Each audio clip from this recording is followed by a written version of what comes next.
За сайн байцгаана уу? Манай би алгоритм хичээлийн 3 дугаар семинар хийж байна. Тэгэхээр 3 дугаар семинарт бид нар Python хэлний нөхцөл шалах үйлдэлийн талаар бодож үзүүлнэ. Би тэгэхээр максимум гэж боддог байгаа. Тэгэхээр яг та нарын биеэ даж бодлоход бол дараагийнх нь бодлого. Бараг л максимум 2 гэдэг нь байна.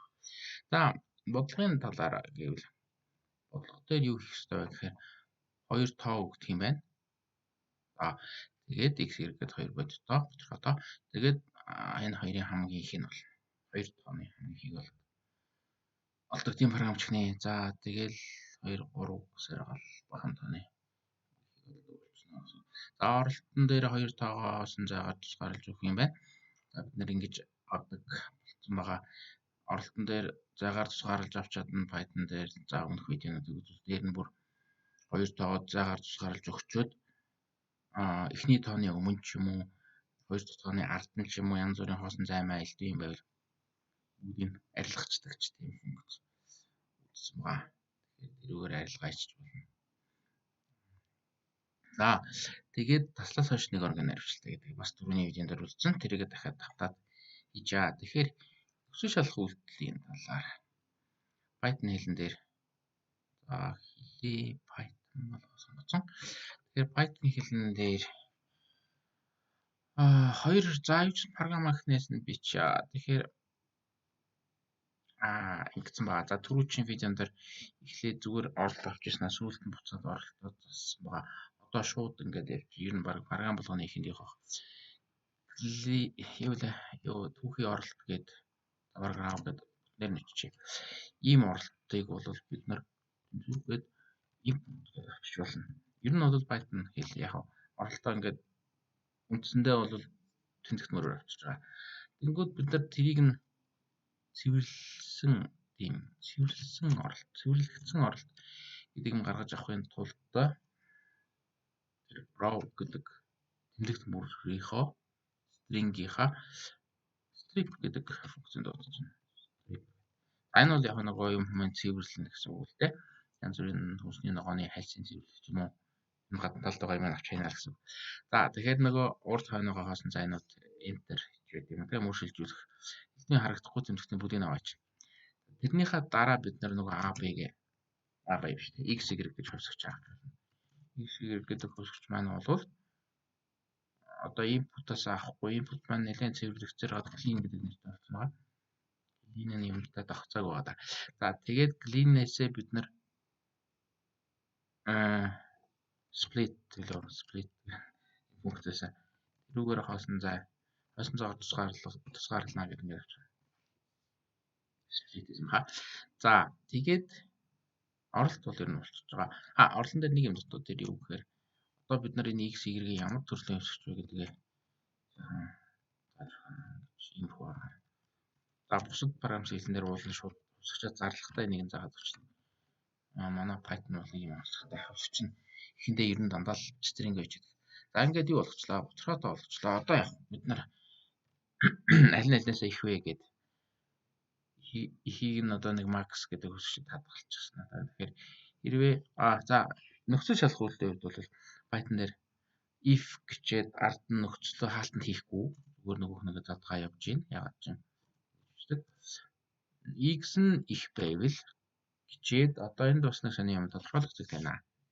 За энэ Python-гийн бүх эдитер дээр ч ялгаагүй энэ манай энэ ч ухаалаг эдитер юм байна.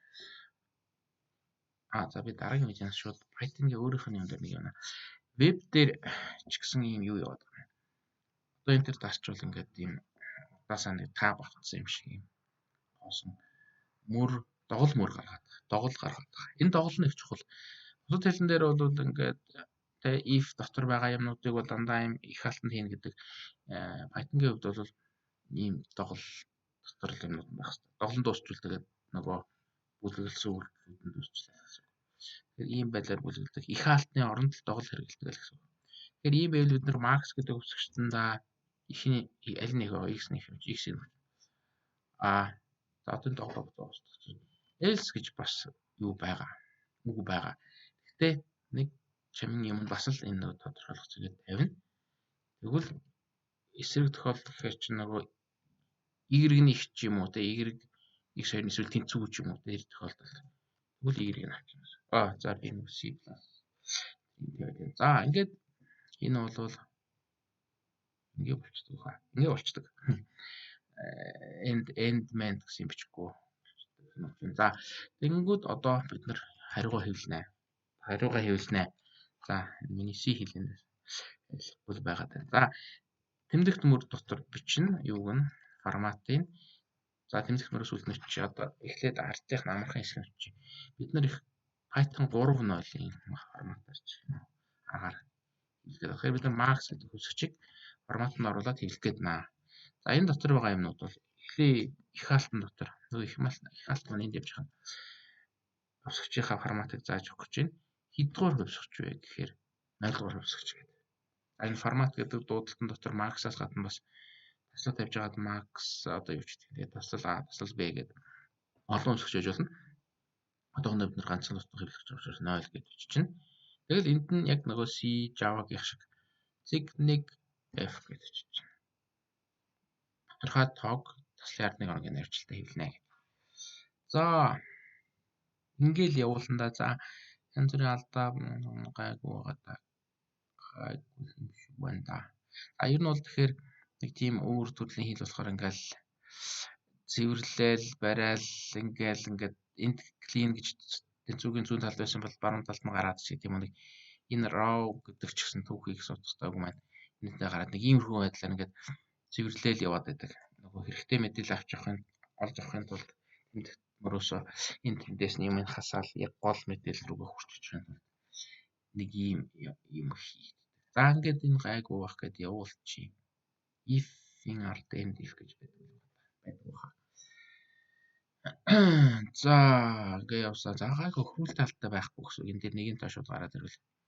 Энд одоо тэдгээр тестийг шалгаж яах гэсэн үг л байгаа юм. Энэ ингээд дуусахгүй ч энэ веб маань жоохон алдаатай болсон юм. Refresh хийчихье. За би өмнө бас нэг явуулсан болохоор ингээд байна их ихтэй явуулаа. За тэгэхээр максимум гэдэг бол юм бодлоо. Яг ямар ч програмч хэлсэн дээр хувьсгч хийж үзээл оролт гарал үзчихээл тэгэл дараа нь нөхцөл шалах үйлдэл рүү бодоо. Тэгэхээр нөхцөл шалах үйлдэлтэй бодлого бодчихлоо. Одоо яг дараагийн бодлого нь нөгөө та нар өөрсдөө бол бодвол энэ максимум 2-ыг бодох байх. Тэрийг нь нар өөрсдөө 3 тоол юм байна. За иймэрхүү их богинохон юу болчлаа. Семинар болчлаа. Тэгээд асуух зүйл байвал YouTube-ийн доотлон комент хийсэн ч болно, Moodle дотроо мессежээр явуулсан ч болно. Форум руу ороод тэдгээр семинарын бодлого чи ямар хачин байвлахгүй байна гэж бичсэн ч болно. Олон та нар өөрсдөө оролдоод үзэх хэрэгтэй шүү. За ингээд семинараа дуусгая.